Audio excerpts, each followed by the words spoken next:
জাহান্নামে এমন একটি জায়গা রয়েছে যেখানে থাকবে প্রচণ্ড ঠান্ডা ও শীত।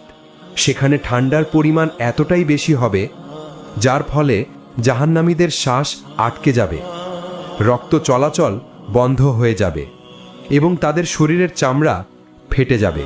সেই শাস্তি এতটাই ভয়ানক হবে যা জাহান্নামের আগুনের শাস্তির থেকেও বেশি যন্ত্রণাদায়ক হবে।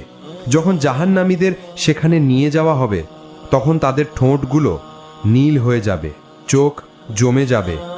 যখন তারা শ্বাস নিতে চাইবে তখন সেই বাতাস তাদের শরীর চিরে বেরিয়ে যাবে, তাদের শরীরের হাড়গুলো ভেঙে যাবে এবং মাংসগুলো জমে যাবে।